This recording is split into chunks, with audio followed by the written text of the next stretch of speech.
Certo, pessoal, muito boa tarde. Wellington Stang de Andrade, do canal Agricultura, Pecuária e Tradição. Estamos aqui hoje no município de Pouso Redondo, na propriedade da família Seregati, junto com o professor Oscar, do Instituto Federal Catarinense, né, como era chamado antigamente Colégio Agrícola, né, professor?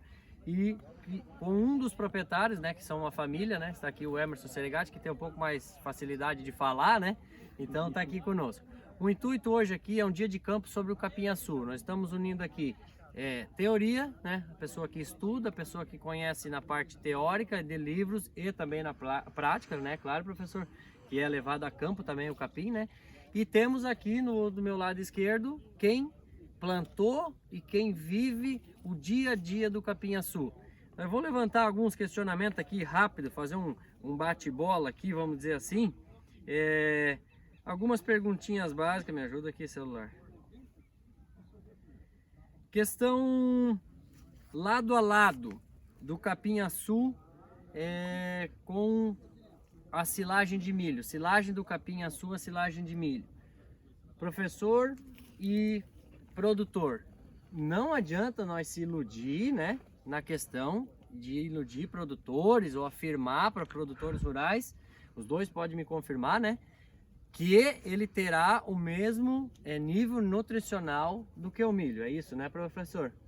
Sim, o milho é uma planta que tem uma história de milhares de anos, né? E ela é uma planta que tem um histórico na questão da energia, né? Um alimento muito energético. Tá aí que a gente faz aquela polenta com milho, né? Sim. Então pensa, vai comer muita polenta para ver o estadão que vai pegar, né?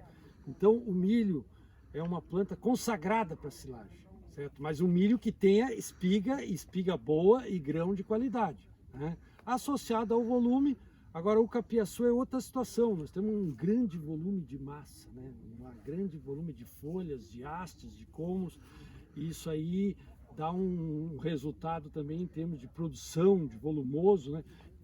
E aí com as técnicas dá para administrar a qualidade desse volumoso, chegar num nível aceitável para categorias animais, né? Que é o caso aqui da propriedade. Pois é, então pegando esse gancho do professor, nós vamos passar aqui para o produtor. Emerson, vocês trabalham ainda com o gado de corte, né? Gado PO, gado Brahma, e utilizavam silagem de milho. Vocês estão utilizando a base da alimentação hoje, né? Fora a pastagem, no caso, a alimentação do gado com o capinhaçu. Ou seja, vocês não viram diferença nenhuma de queda de produção, de queda de rendimento, quando trocaram do milho para o capinhaçu? Muito bem a pergunta, Elton. A gente vinha só trabalhando com a silagem de milho. Depois que a gente conheceu o capinhaçu, a gente implantou aqui, até no fundo da imagem está aí a lavoura nossa. Então a gente começou a trabalhar com o capinhaçu na questão silagem. Então você me perguntou se a gente viu quedas na produção entre silagem de milho e de capinhaçu. Sim, a gente não teve quedas, porém teve que fazer alguns ajustes. A silagem de milho hoje você pode servir ela ao coxo só ela, porque como o professor falou, ela é muito rica nas proteínas, nas energias, e o capinhaçu é um pouco menos, mas é um grande volumoso, torno a dizer as palavras do professor, que tem uma boa qualidade de nutrição também, ajustando com uma casquinha de soja ou um carolo de milho, se você quer fazer um ganho de peso mais rápido. Mas se você quer manter um bom rebanho equilibrado, vamos dizer assim, não com tanta rapidez no seu ganho de peso, e a questão de parte de inverno também não ter perca de peso, você pode botar uma casquinha de soja só no meio misturado aí do capinhaçu na hora que você vai servir para os animais. A gente faz assim, tira lá a silagem lá de milho lá no formigueiro ou no buraco de silo e incrementa uma casquinha de soja ali na desensiladeira e serve ao coxo tranquilamente. Você vai ter uma boa alimentação para o teu gado. Isso nós falando na linha de gado de corte, né? Então quando você vai lá na linha do gado de leite, você vai ter que incrementar talvez uns detalhezinhos na ração, e frisando também nós na linha de gado de corte, usando o proteinado, proteico energético 35, a gente chama-se aqui na nossa região, o proteico energético 35, usando aí na silagem de capim-açu, e está tendo sucesso 100%. Então assim, o que a gente poderia concluir com as duas falas, né, produtores? É um excepcional capim, vamos dizer assim, uma opção para você baixar custos na sua propriedade, só que também não vamos vir aqui iludir ninguém. A propriedade está bem contente, mas vamos deixar bem claro aqui também que eles estão contentes com o capim-açu, mas utilizam uma casquinha de soja junto para ter um resultado um pouco melhor. Daí cabe a cada produtor ir para a caneta, a calculadora não te mente. Vai para a caneta, analisa o capim, o que o capim te oferece, faz as suas contas e vê lá se você bota uma casquinha de soja ou até mesmo um caroço de milho, né? Certo. Emerson, uma coisa que eu gostaria de deixar assim para os produtores ficar antenados, né? Às vezes se preocupa só em plantar o capim, vai lá, planta 4, 5 hectares, 6. O professor já se colocou à disposição aqui, que ele lá no Instituto, para quem quiser visitar e ter algumas dicas de como plantar, como cultivar e presenciar lá o capim, pode conversar, liga lá no colégio, né, professor? E você que é produtor pode ir lá. Mas a questão do trator, né? A gente tem que tomar cuidado, né, Emerson?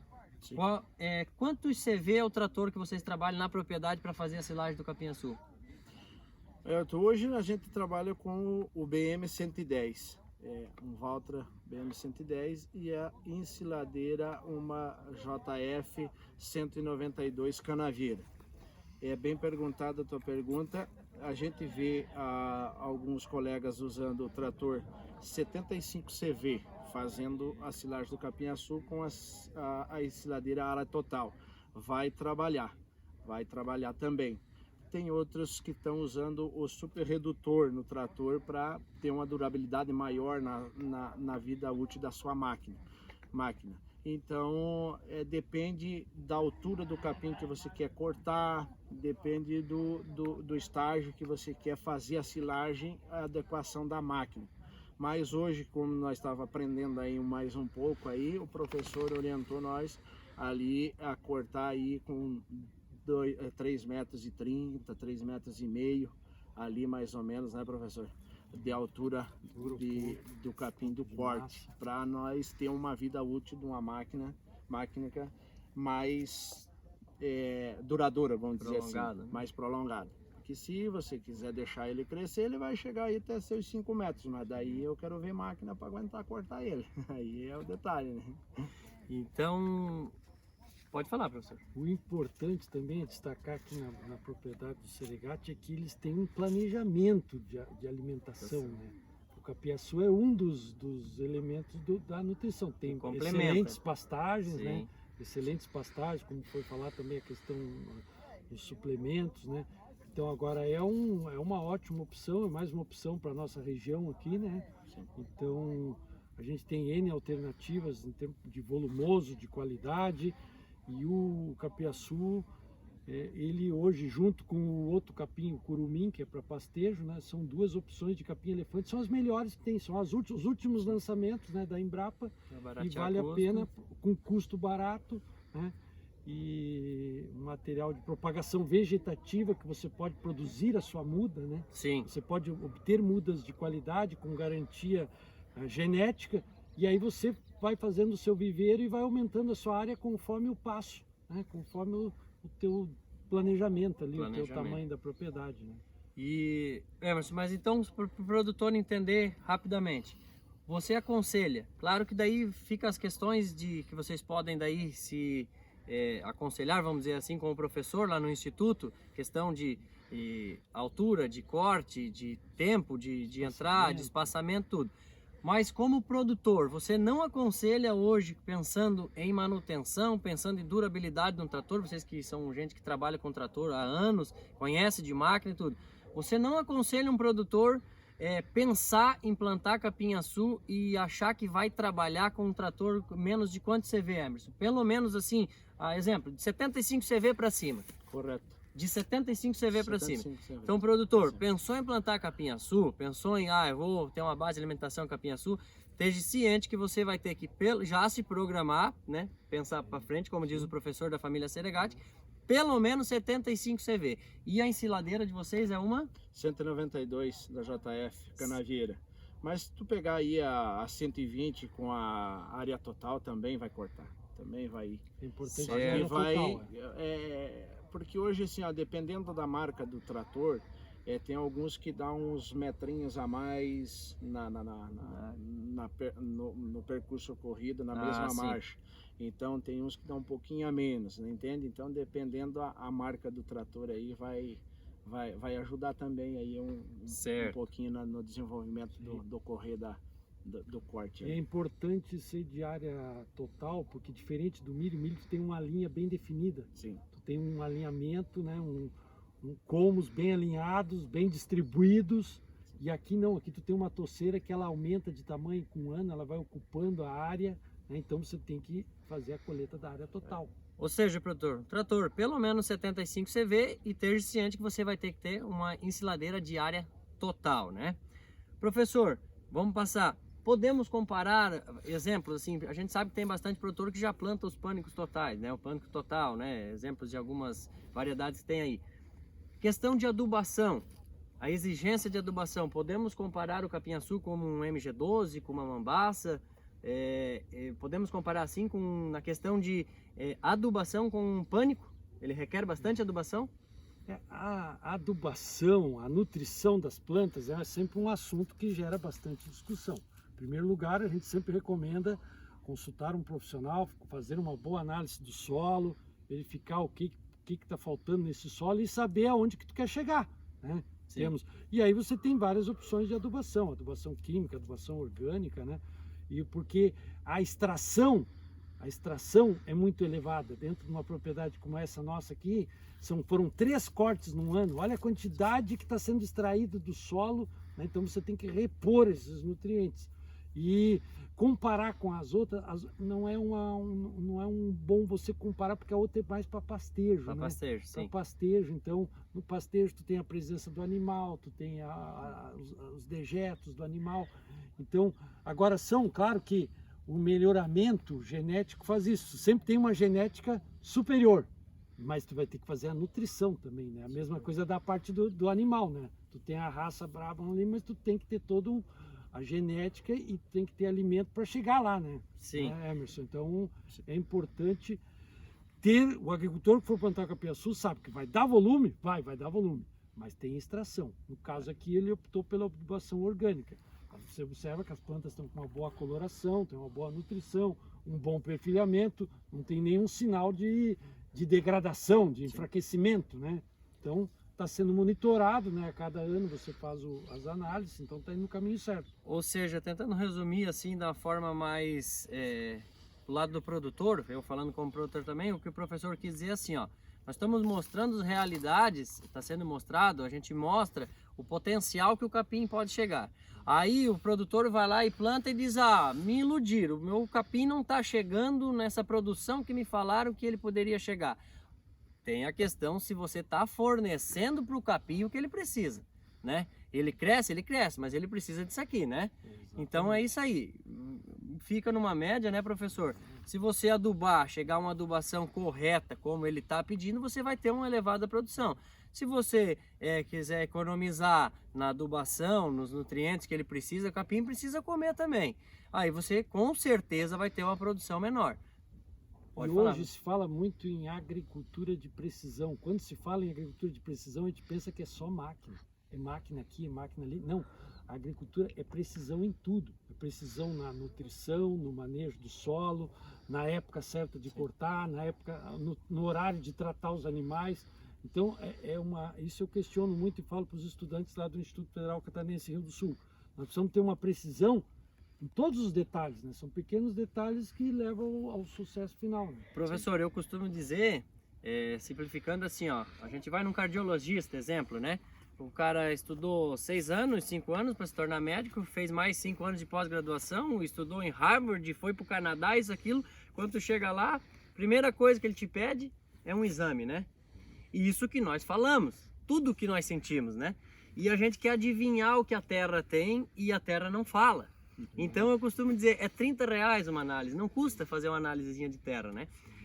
Eu vou passar pro Emerson aqui, ó. A adubação que eles usam é o esterco de porco. Daí vai ter a questão seguinte: ah, mas eu utilizei esterco de porco e não teve a mesma produção que eles. Fica uma dica aqui também, Emerson. Como é que funciona a questão do esterco de porco de vocês? O esterco é jogado, cai na esterqueira e vocês já estão espalhando? Não, né? Não. É um esterco curtido, é um esterco homogeneizado, tem tudo isso aí. Vou passar a palavra para o Emerson agora para ele falar para vocês como que acontece a adubação do capim-açu dele aqui na propriedade deles. Primeiramente, nós, com a família, pai e os manos, a gente chega a conversar bastante a questão de a durabilidade do teu solo, né? Então, assim, eu tenho que pensar quantos anos eu vou conseguir trabalhar bem nesse solo aqui. Porque assim, ó, tem muitas propriedades, muitos produtores que a gente vê pegando o dejeto de suíno que acabou de cair da canaleta e jogar, né? Então ele está matando o solo dele, a vez dele arrumar. Questão, né? de acidez, né? Ele acaba, se tu ir numa área onde que é pegado esse dejeto suíno, vamos falar in naturo, ele, não sei se a palavra correta é isso, Exemplificar falar sem sempre curtir, né? Cru, sem fala curtir. cru. Se você pegar ele e jogar, tu pode passar olhando depois o que tem de sapo, rã, ele morre. Uhum. Então tu já comete uma coisa errada ali. Então o que a gente faz? A gente deixa esse dejeto curtir, virar num maguão, por exemplo, na esterqueira. Aí tu vai me dizer assim, tu tá perdendo qualidade no teu dejeto. Tá, mas eu tenho dejeto a vida toda. Eu não tenho dejeto só amanhã e depois, eu tenho a vida toda para me botar. Então eu não preciso me preocupar com isso, porque se eu perder um pouquinho hoje, mas amanhã eu já tenho para colocar de novo, né? Então talvez o que eu vou colocar hoje é um pouquinho mais fraco, tá? Mas amanhã eu já tenho ele para colocar de novo, né? Então assim, deixa ele bem curtido. Aí aqui a gente irriga com o sistema de carretel. A gente estica o carretel aqui, coloca o bico 26 ou 28, dependendo conforme está a época do ano, se tem chuva ou está mais seco e tal, e deixa rodar a máquina, entende? Então cai a média aí de 60 mil litros por hora. Para fazer esse trajeto aqui, ele leva 3 horas para fazer uma puxada. Aqui nessa lavoura de 3 hectares dá 2 puxadas. Então são 6 horas trabalhadas, 6 vezes 60 mil litros. Aí a calculadora de vocês vai fazer a conta, agora de cabeça não vou conseguir dizer para vocês. Mas assim, então é a quantidade de dejeto. Se você for pegar a qualidade desse dejeto que está ali, fazer as somas, é uma boa adubação. É uma boa adubação. Então dá para vocês ver, como o professor falou, foi cortado e foi botado o carretel rodar 6 horas aqui na área de 3 hectares. Tá aí o resultado. Emerson, e questão de tempo de que o esterco fica curtindo, o que vocês respeitam? 90 dias, 120 dias? Qual é o tempo que vocês respeitam de esterco na esterqueira até lançar na terra? Na questão de pastagem e na questão do capim-açu. Primeiramente, quando a gente desenvolveu o projeto das granjas, a gente já desenvolveu o projeto das esterqueiras maior. Uhum. Para ter um espaço grande de armazenamento de dejeto. Então assim, a gente nunca marcou dia, falar a realidade para você. Sim. A gente nunca marcou dia, tá com 80, tá com 100, tá com coisa. O olho na esterqueira, essa tá pronta para jogar, aquela ainda não. É o olho que vai dizer, é como tu vai fazer um pasto rotacionado lá, que tu vai chegar lá, meu pasto ele tem que ficar com 30 centímetros, tu vai lá e corre a régua, 30 centímetros tem que sair o gado, né? Então não é o dia, não é a hora, não é nada disso, é o teu olho que vai dizer a hora que tá certo para jogar ou não. A gente sabe que tem algumas normas, algumas técnicas, né, estudos que mostram, né, que tem questão de homogeneização, tem aparelhos que medem questão de densidade, né, professor? Temperatura, tudo. Tem. Aqui na Fazenda Seregatti, eles estão utilizando ainda na questão, né, de conhecimento, né? Olhômetro. E tá funcionando, estão tendo resultado, né? Certo. Professor, na questão, nós estamos no Alto Vale do Itajaí, no município de Pouso Redondo, né? Qual é a temperatura média na questão do Alto Vale aqui, só para os produtores que alguém de fora que vai assistir, que mora numa região mais fria, numa região mais... Qual é a temperatura média anual na região aqui? Só para ter uma base, a gente sabe que, né, que tem temperaturas mais frias, né? A gente vai evitar de plantar no frio, com certeza. Mas só para ter uma base, o cara mora bem longe daqui, pensa, mas a minha temperatura média anual, será que dá aqui? Qual é a nossa realidade aqui, produtor? No Alto Vale do Itajaí, onde a gente está tendo bons resultados. Qual é a média de temperatura? A temperatura, ela está muito relacionada à altitude. Então a nossa altitude aqui gira em torno, lá quem mora para lá de Rio do Sul, em torno de 300 metros, né? 300 metros, 280 e chega até uns 800 metros ali para o lado de Rio do Campo, acredito, né?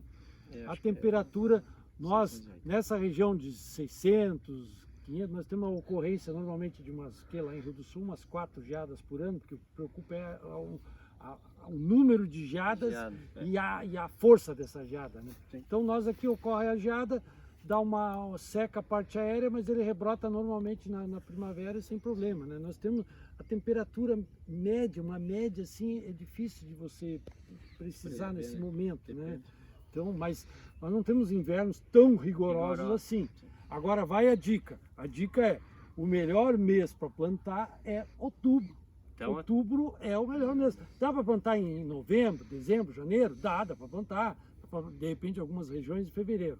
Agora eu assim como vários, a gente tem lá pesquisas, zoneamentos e tal, o mês de outubro é um dos meses que tem as melhores condições, né? Claro que a gente sabe que às vezes tem alguém que recebeu uma muda pequena, uma pequena quantidade, quer fazer um pequeno viveiro, procura fazer num local abrigado, mais do frio, toda propriedade tem, quer fazer de repente num abrigo, num cultivo protegido, embaixo de um sombrite para fazer as mudinhas, para depois fazer o viveiro.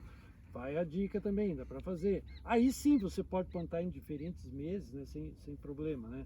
Agora a nível de campo, que você vai plantar 13 hectares, aí tu não pode correr o risco de não dar certo, né? Colocar a mão de obra fora, tudo, né? Plantar na época recomendada, final de setembro, outubro, né, e o gancho ali do dejeto, tu falou, tem dados que fala, mas assim, ó, a gente usa olhar e na hora de fazer a aplicação do dejeto aqui, um trator fica mexendo, tem um mexedor, sim, né? Fica mexendo, fazendo a parte mais homogênea do dejeto para ele vir o mais uniforme possível para cá. Porque enquanto o dejeto está lá em cima da esterqueira, da fossa que a gente chama, ele está lá, tem gente que olha lá, tá um cascão, tá aquele negócio escurão em cima, ele não está curtido. Ele não está curtindo. Quando ele curtiu, ele desce tudo aquilo. E aquilo ele se deposita no fundo da esterqueira. Então por isso que você coloca outra máquina a mexer lá para vir homogêneo para cá, para dar o resultado ideal uma questão, que teria para dar, né? É uma questão bem importante que o Emerson comentou, né? Que quando a bomba acaba puxando, né, Emerson? Eu tenho esterqueira lá também, né? Não tenho suíno, mas tem esterqueira lá também. A bomba acaba puxando o líquido, né? Isso. Ou seja, você está jogando na terra, né, professor? Você pode me auxiliar melhor. Altos índices de nitrogênio, né? E questão de fósforo, todos os outros níveis que o esterco de suíno tem acaba ficando, né? Então isso aí, homogeneizar as esterqueiras, ou seja, mexer, ter algum jeito de mexedor, rodo, aparelho. Vários inoculantes, micro-organismos que ajudam nessa questão também. Nesse preparo, né? O nosso mexedor ali é com 6 metros de haste, é da marca Ipacol. Ele desce até o fundo e toca no hidráulico do trator, né? Tomada de força do trator. A hélice, mais ou menos assim. Certo. E faz mexer. Mas outra questão para os produtores. Eu resolvi na minha propriedade, analisei, pensei, eu não tenho a necessidade de colocar, agregar junto casquinha de soja, carola de milho, eu não tenho essa necessidade em questão de nível nutricional para os animais, mas na questão de palatabilidade, falando para os produtores, para o bicho pegar a comer. Os animais comem bem, porque a gente sabe que tem alguns silos de capim, de pastagem, que os animais refugam, é complicado fazer comer. O do capinhaçu, para o animal começar a se alimentar dele, viram necessidade de entrar com uma casquinha ou colocando ele somente silagem de capinhaçu, o animal tem palatabilidade e come bem? Bem pergunta, assim, ó, Depende muito como o produtor fez essa silagem. Sim. Mas vamos pensar pelo lado que fez tudo 100%. Vamos pensar Se por ele esse fez lado. pelo lado, fez tudo correto, a silagem está tinindo, de boa. Né? Acertou o ponto, acertou tudo certinho, o corte e tal. Então, está 100%. Pode parar com a silagem de milho que ele estiver dando. Por exemplo, ele está dando a silagem de milho, ele quer parar para botar a de capinha-açu. O que eu recomendo? Se ele tem a desensiladeira, ele vai lá e tira meia capinha-açu e meia milho e coloca junto. Ali, 3, 4 dias, uma semaninha, aí tu vai adaptando os animais. E nós, aqui na propriedade, já chegamos a parar de seco. Parou o milho e colocou capinha-açu. Não tiveram resistência a isso. Continuaram comendo 100%.